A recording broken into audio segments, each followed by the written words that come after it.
ابراهیم علیه السلام دوه ښځې وي، یوه سارا بیبي وه خپله مشرۍ ښځه چې دا د تره لور هم وه، او دویمه ښځه دغه د بادشاه لور وه هاجره بیبي چې هغه وله ورکړه. نو د هاجرې بیبي دغلته په شام کې زوی پیدا شو اسماعیل علیه السلام. د کشرۍ ښځې نه زوی وشو اسماعیل علیه السلام. دا اسماعیل علیه السلام چې دی که نه، دا علما لیکي وایي د عبرانۍ ژبې او د عربۍ ژبې د دواړو د ژبو نه یو نوم جوړ شوی دی. د اسمع په عربۍ کې معنی ده واوره، او ایل په عبرانۍ ژبه کې الله ته ویلی شي.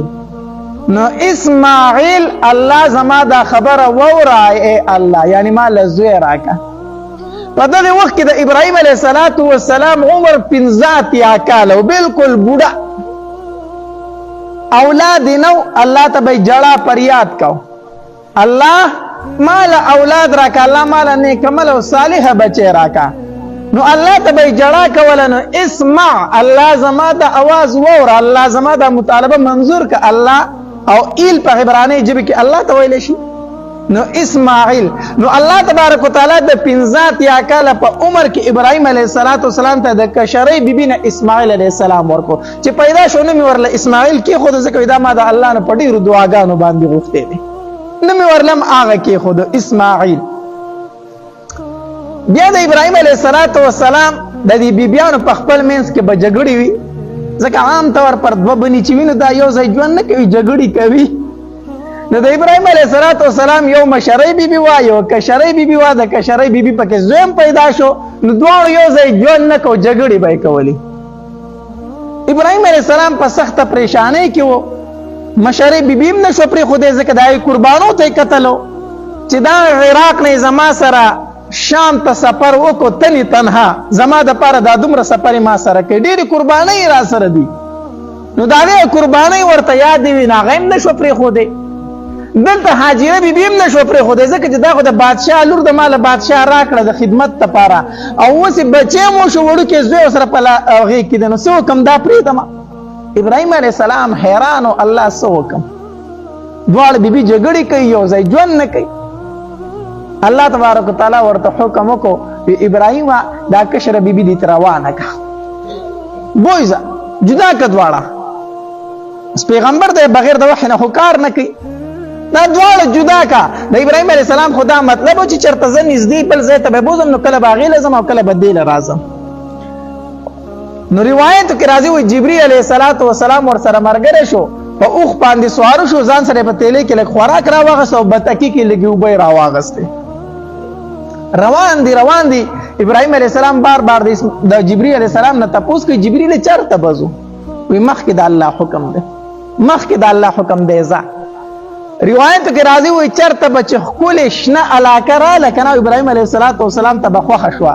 نو د جبري علیه السلام نه به یې تپوس وکړو، جبري الله و دا علاقه موږ ته نه ښودلي، دا علاقه خو به یې نه ښودلي چې دلته کې پړه واچوئ. نه مخکې حکم دی ځه مخکې. ابراهیم علیه السلام روان دی، دومره سفر وشو چې د شام نه د فلسطین نه را ورسېدو مکې مکرمې ته، سرو شګو ته راورسېدل، سرو غرونه، تور غرونه، بس نور څه شی نشته. د کیکر بوټي ځای په ځای ولاړ دي، بس د کیکر یوه ونه وه او په سور نور کې د هغې د لاندې سوری.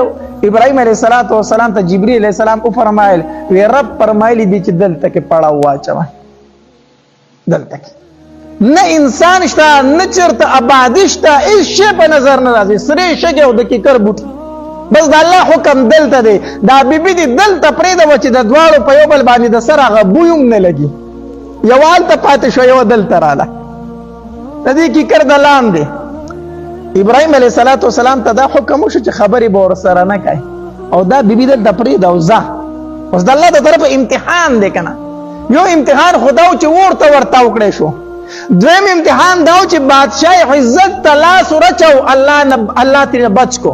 اوس دا دریم امتحان و چې خپله بیبي د وړوکي ماشوم سره په غېږه کې په یو خوشي بیابان کې پرېږده او ځه پرې.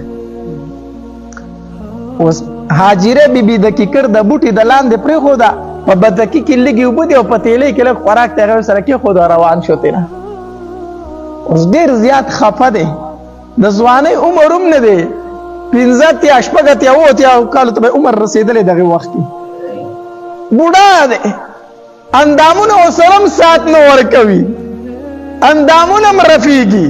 په بوډاوالي کې الله یو بچوړه ورکړی او د الله د طرف نه حکم دا دی چې په دې سرو شګو کې پرېږده او ځتې. ابراهیم علیه السلام غریب نیولی دی،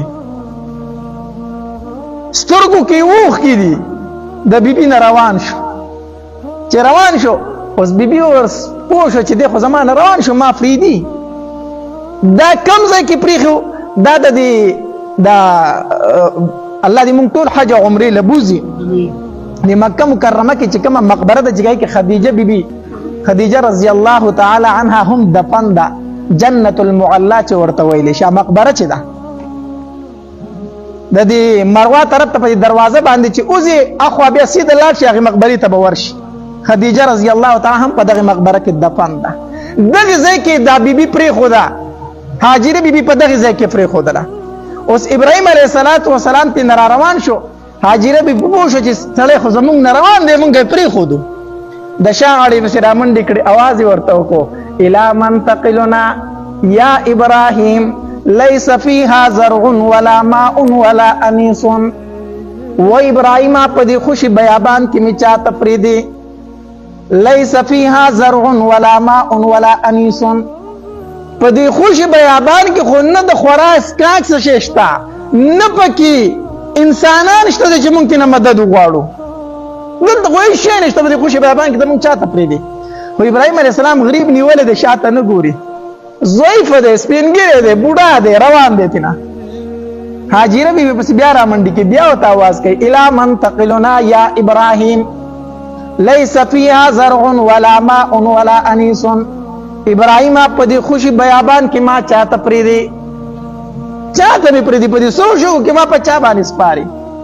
ابراهیم علیه السلام په شا باندې نه ګوري. نو کله چې ته صفا مروه منځ کې دا سعی پوره کړې او په دې مروه باندې دا سعی خلاصه شي که نه، نو هلته باب المروه دی، په هغې دروازه به مروه غونډکنه په هغې دروازه به وځي. د دغې دروازې دې ځای ته چې ابراهیم علیه السلام راورسېده که نه، نو هاجري بیبي شا غاړې د قمیص نه راټینګ کړو، ونیو او بیا ورته وي الی منتقلنا یا ابراهیم. ابراهیم په چا مې سپاري، دلته کې څوک دي؟ نو ابراهیم علیه السلام ورته داسې په شا باندې وکتل، نو د دې سترګو نه اوښکې را روانې شي. چې د سترګو نه اوښکې را روانې شي، نو هاجره بیبي پوه شوه، وی الله امرکه، الله درته داسې حکم کړی دی ګوره چې کو په دې خوشي بیابان کې مونږ پرېږدي او روانې رانه، ګوره چې دا درته الله ویلي دي کو. ابراهیم علیه السلام ورته سر وڅنډه وی ما ته الله فرمایلی دی. هغه هم زورور زنانه و، د پیغمبر سره پاتې شوی و. وی زه چې کوم الله درته حکم کړی هغه الله به مونږ نه ضایع کوي، کوم الله چې تا ته حکم کړی هغه الله به مونږ چېرې نه سپوروي. دا څه معمولي زنانه نه وه، دا هغه زنانه ده چې د بادشاه لور ده، دا هغه زنانه ده چې د پیغمبر ښځه ده، او دا هغه زنانه ده چې د پیغمبر مور ده. وی زه چې کوم رب تا ته ویلي هغه رب به مونږ چېرې نه سپوري. زه ابراهیم علیه السلام را روان شو، دغه مکه خو ټول غونډۍ دي که نه، نو چې د هغوی د سترګو نه راپناه شو، نو داسې په یو غونډکۍ باندې ودرېد او الله ته یې لاسونه اوچت کړو او دعاګانې شروع کړې. قرآن او دعاګانې ذکر کړي دي. ربنا انی اسکنت من ذریتی بواد غیر ذی زرع عند بیتک المحرم. الله خپل بچي مې درته په خوشي بیابان کې پرېښودل، الله په خوشي بیابان کې مې درته خپل بچي پرېښودل. الله د خلکو زړونه دوی ته مایله کا، الله د خلکو زړونه دوی ته مایله کا. هغه د ابراهیم علیه السلام دعا ده، د هر سړي په زړه کې دا خواهش دی چې ما دغه ځای ولیدلی، چې په نوم مسلمان دی هغه دا خواهش لري کاش چې زه دغې ځای ته لاړی او ما دغه ځایونه ولیدلی. دا د ابراهیم علیه السلام دعا ده، دعا یې غوښتې وه، وی الله د خلکو زړونه دې ځای ته مایله که چې دې ځای ته حاضري کوي او راځي. ځکه خوشه بیابان دی، ما پکې بچي پرېښودل، الله څوک شته ورسره هم نه، وړوکی د غېږې ماشوم دی ورسره الله، نو خلک خو ورله خواله راوله که نه الله. او بیا دعا وکړه الله ورزق اهلهم من الثمرات، الله دوی ته د میوونه ورکه، د میوونه میوې دوی ته ورکه. هغه داسې ځمکه ده چې په هغې کې شین بوټی نه و. ابراهیم علیه السلام دعا کوي الله څه ورته ورکه؟ میوې ورته ورکه. هغه د ابراهیم علیه السلام دعا ده ښه مکه مکرمه کې د هر موسم میوه تا ته میلاویږي او تازه تازه به درته میلاویږي. حیران او ارزانم ده، ګرانم نه. یقین بالا که حیران بشي، حیران یو انار واخله، یو انارو په خوراک په ستړی شي. دومره غټ غټ انارونه دي، د هغې ځای هغه کیلي څومره خوندورې کې. دا د ابراهیم علیه السلام او دعا ده الله میوې ورته ورکه. دا نه چې غنم جوهر ولا ورکه، ځکه چې څه په مشینانو پسې به بیا ګرځئ، څوک ورسره شته هم نه. الله میوې ورله ورکه چې خوند ترې نه هم اخلي او غذا هم ده. هغه ابراهیم علیه السلام دعاګانې الله تبارک وتعالی قبوله کړي دي. هاجره بیبي په دغه ځای کې پرېښوده او ابراهیم علیه السلام ته واپس لاړ شام ته. په بتکي کې لږې اوبه وي، لږ خوراک و، هغه وخوړلی شو، اوبه ختمې شوې. هاجرې بیبي سره نه د خوراک څه و نه د څښاک څه و، په سینو کې چې کمپوی و هغه هم وچ شو. هغه وچ ځکه چې پی خو د خوراک نه پیدا کېږي، خوراک نه پیدا کم طرفه راغلی وي. په خپل هم د لوږې او تندې نه بدحاله شوه او دلته چې په غېږه کې کم ماشوم دی هغه هم د تندې نه بدحاله شو. هاجرې بیبي د صفا او مروه په دې منځ کې دغلته کې ناسته ده او اسماعیل علیه السلام سره په غېږه کې دی او د تندې نه بدحاله دی. نو بچی داسې په شګو کې سمله او کېښودو او لاړه د صفا غونډۍ ته وختله. چې د صفا غونډۍ ته وختله داسې ګیر چاپېره یې وکتل، ګیر چاپېره یې وکتل چې څوک په نظر باندې راشي. زه به ورته ووایم چې ای د الله بندګانو موږ سره لږ امداد وکړئ، لږ اوبه خو راکړئ، بچی راته مړ کېږي. ګیر چاپېره یې وکتل، څه اوازونه یې وکړلو خو هلته کې څوک وه خو خوشې شګې وې، خوشې بیابان و، هېڅ په نظر رانلو. نو ښکته د صفا غونډۍ نه راکوزه شوه، نو د اسماعیل علیه السلام خواله به راله. نو د هغې ځای نه یې منډې کړې مروه غونډۍ ته وختله.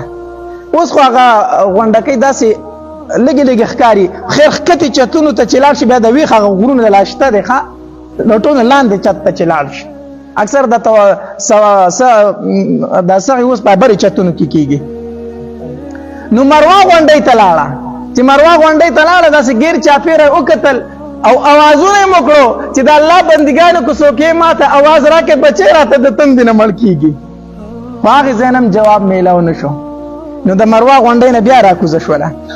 نو علما لیکي وایي دا اوس خو هلته کې ګټان مټان نشته دی که نه، دا صفا مروه دا دوه غونډکۍ وي، په دې منځ کې غټ غټ ګټان وو او جاړې وي او ونې وي، د کیکر بوټي وو. نو دا به چې ښکته راکوزه شو نو د اسماعیل علیه السلام به یې د سترګو نه پناه شو. چې غونډۍ د پاسه به ولاړ خو د برې نه به یې لیدو، خو چې ښکته به راکوزه شو هغه به د دې جاړو ماړو د دې ګټانو په شا شو، دې به نه لیدو. نو دې به په دې ګټانو او په دې جاخو کې رامنډې کړې چې ځان بچي له ورسو ماسې نه چې شرمخانې رانه وخوري او مړ به یې کو ژوندی د تندې نه به مړ شوی وي. نو دې به رامنډې والې. نو چې رامنډې کړې سرتور سر خیال بې خپې د هغې خواله به یې رامنډې کړې نو هغه ته به بیا کېناسته. نو ویزه سا پکې شته ژوندی دی. نو بیا به یې منډه کړه صفا غونډۍ ته به وختله. نو صفا په غونډۍ کې به یې اوازونه وکړو، دا داسې منډې سرتور سر او خپیال بې خپې وي او چې ښکته راکوزه شي نو په دې منډه ځان بچي له رسوي چې ژوندی دی کو مړ دی، ځان له په منډه باندې رسوي. داسې وچه کړی ولو نو چې د مروه غونډۍ ته وخته که نه او اواز یې وکړو نو جواب ورته میلاو شو. جواب ورته میلاو شو، یو خوا بل خوا یې وکته څوک شته دی نه، بیا یې اواز وکړو بیا ورته جواب میلاو شو. چې بچي طرف ته یې وکتل نو خوا ته سره یو سړی ناست دی او د اوبو چینه ورته ښکاره کړې ده. نو دې چې رامنډې کړې هغه جبریل علیه السلام په انساني شکل کې راغلی. دا چې راورسېده سړی ورکو چینه ښکاره شوې وه، وي دې زر زر شګې راتاو کړلې د هغې نه، وي زم زم زم زم. نبي علیه السلام فرمایلي وي هاجري مور کو تېنه دا شګې نه وي تاو کړی، دا زمزم به د ډېر حده پورې خورې شوې وي. خو هغې زر په دغې ځای باندې را ایسارې کړې، وي اوبه دي زه به یې ځاله دلته ایسارې کړم هسې نه چې بیا رانه وچې شي چېرته.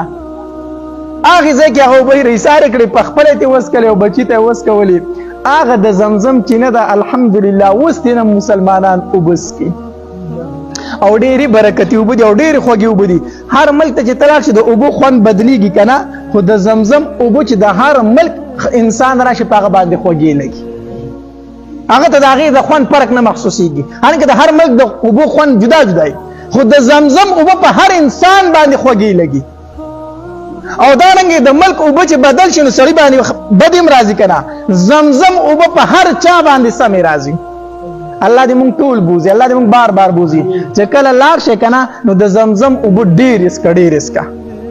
او دغه رنګ چې کله دې اوس کړې ځان دې تې موړ کړو که نه نو په ګیلاس کې تې اوبه راوله دا مخ پې وینځه، اډیزمینې پرتې پای کې به خلک مخونه وینځي، دا مخ پې وینځه، په دې سرې ځان ته واړوه، په دې بدن یې ځان ته واړوه، خو ځان پې سیراب که زمزم اوبه ډېرې اسکه. هغه د زمزم اوبه دي چې دا جبري علیه السلام د اسماعیل علیه السلام دپاره ښکاره کړی. ابراهیم علیه السلام هاجره بیبي او اسماعیل علیه السلام د غېږې ماشوم په مکه کې پرېښود او واپس ترې لاړ شام ته. نو بیا به هر کال ابراهیم علیه السلام د اسماعیل علیه السلام ملاقات لراتو. تماشه به یې کوله چې یاره بچی مې پرېښی دی د بیبي سره چې په څه حالت کې به. نو هر کال به د اسماعیل علیه السلام ملاقات لراتو. نو یو ځل فرشتو د الله جل جلاله په دربار کې درخواست وکړو، وی الله دا ابراهیم چې په دې خپل زوی ډېر مین دی، دا ابراهیم په دې خپل زوی ډېر مین دی، په دې سپینه ږیره باندې هر کال د هغې شان د راځي مکې ته د هغه ملاقات لره. الله تبارک وتعالی فرشتو ته وفرمایل وی ای فرشتو دا ابراهیم چې څومره په دې خپل زوی باندې مین دی که نه د دې نه زیات په ما باندې مین دی. ابراهیم علیه السلام چې څومره په دې خپل بچي اسماعیل علیه السلام مین دی د دې نه زیات دی په ما باندې مین دی. او تاسو ورته ګورئ چې یو کال ابراهیم علیه السلام راغی د اسماعیل علیه السلام ملاقات له. نو اتم ذوالحجې په شپه باندې خوب ولیدو، د اتم ذوالحجې په شپه باندې خوب ولیدو. د شپې ورته الله تبارک وتعالی په خوب کې وایي ابراهیم پاسه زوی دې حلال که. ابراهیم علیه السلام مطلب دا چې الله تبارک وتعالی زمانه قرباني غواړي، نو چې سهار پاسې د اوښانې حلال کړه د الله په نوم باندې.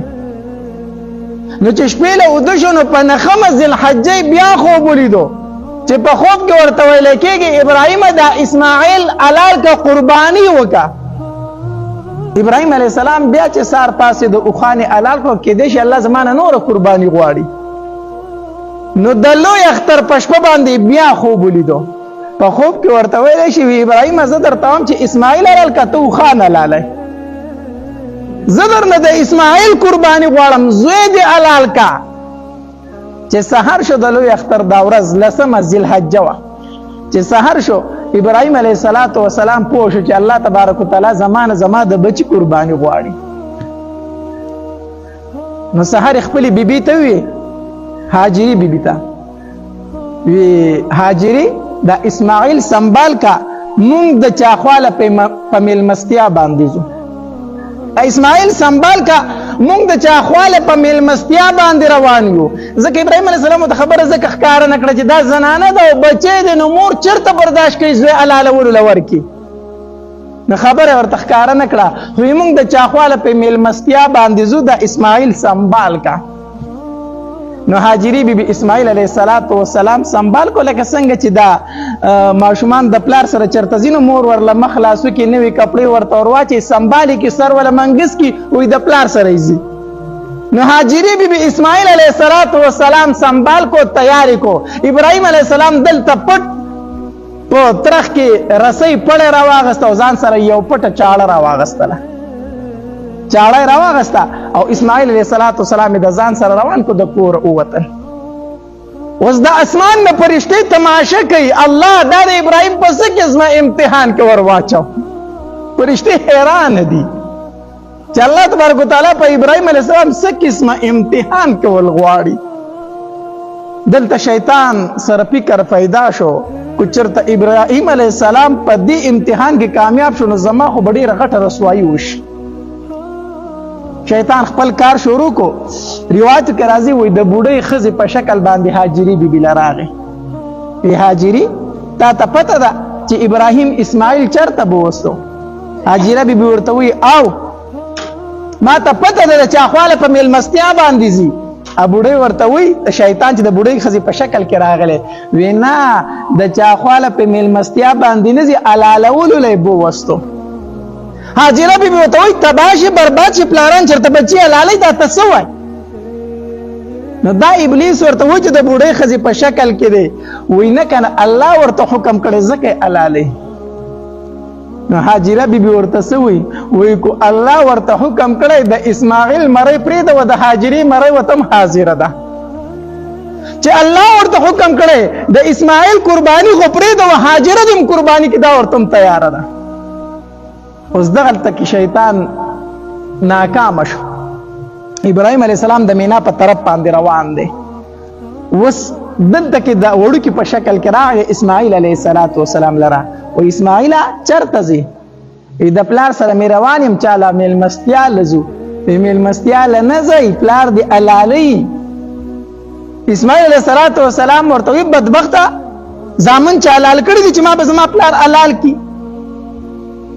نو شیطان ورته وی نه کنه الله ورته حکم کړی ځکه دی حلالوي اسماعیل علیه السلام وړوکی دی هغه ورله جواب ورکوي وی چې د الله ورته حکم دی نو د اسماعیل مرۍ ورته حاضر ده شیطان دغلته هم ناکامه شو د ابراهیم علیه السلام لراغې د غټ سړي په شکل باندې او ابراهیم علیه السلام ته وی ابراهیمه ما خو چې ته هوښیار سړی ته خو ډېر کم عقل سره وختې په خوبونو باندې چا زامن حلال کړي دي چې تا خوب ولید او اسماعیل خپل بچی دی حلالي نه روان کړی دی خو دا خبره یاد وساتئ د پیغمبر خوب دا وحي د پیغمبر خوب څه دا وحي نو شیطان ورته وی ته ما وایې چې ته هوښیار سړی ته خو ډېر کم عقل سره وختې په خوبونو چا زامن حلال کړي دي ابراهیم علیه السلام پوه شو چې او دا خو هغه لعین دی چې کوم زمونږ نیکه آدم علیه السلام ته دوکه ورکړې وه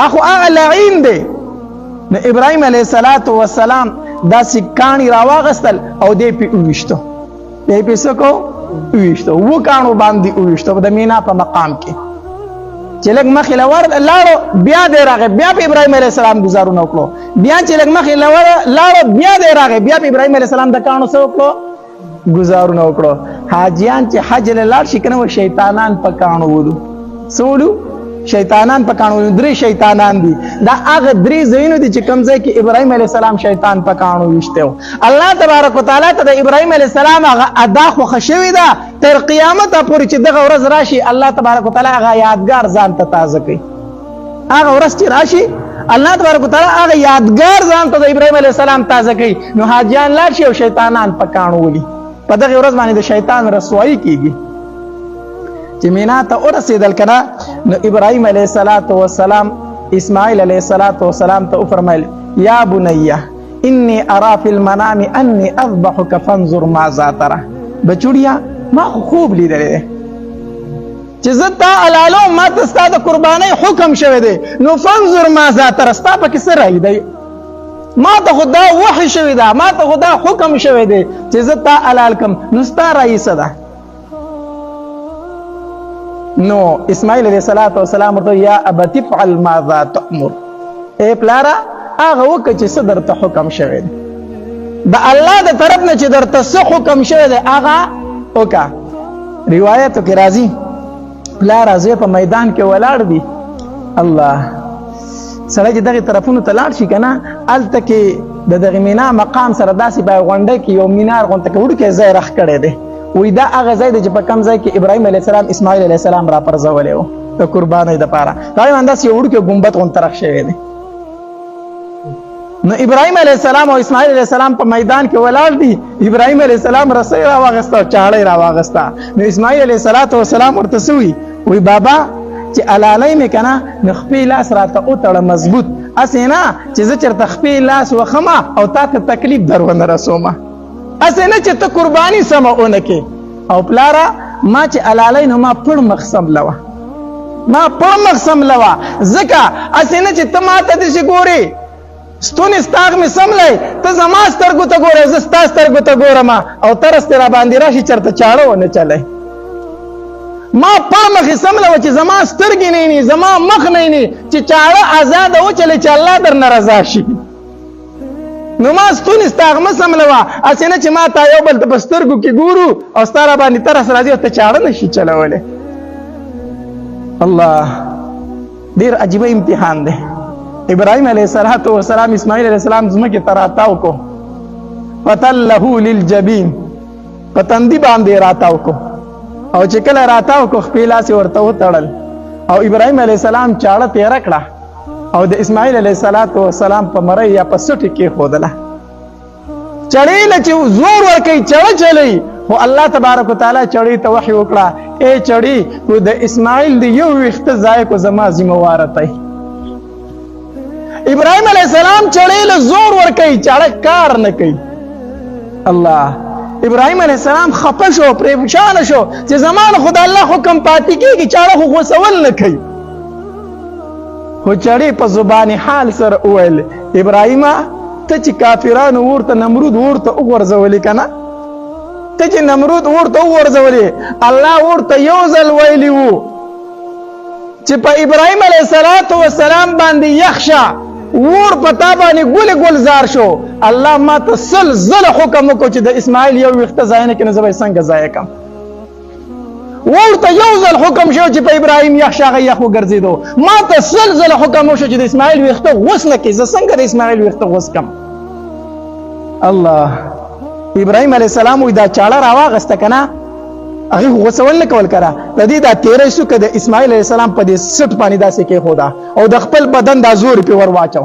چې دا به داسې ورننوځي او چغه یې کړه ورسره چې څنګه یې چغه کړه د شانه اواز راغی وی الله اکبر الله اکبر اسماعیل علیه السلام چې پاسېدو او داسې شاته یې وکتل جبریل علیه السلام ولاړ دی او ګډ ورسره دی نو اسماعیل علیه السلام وویل وی لا اله الا الله ابراهیم علیه السلام چې وکتل وی الله اکبر الله اکبر الله د اسمان نه اواز وکړو وی ولله الحمد دا تکبیرات التشریق دا د جبرئیل علیه السلام د اسماعیل علیه السلام د ابراهیم علیه السلام او د الله جل جلاله د قول مجموعه ده چې کله اخترونه راشي مونږ دا تکبیرات وایو کنه ابراهیم علیه السلام د الله په نوم باندې خپل زوی قرباني کو خو الله د اسمانونو نه ګډ راولېږو د هغې ګډ قرباني وشوله او اسماعیل علیه السلام پاتې شو هغه ادا د ابراهیم علیه السلام الله ته خوښه شوې ده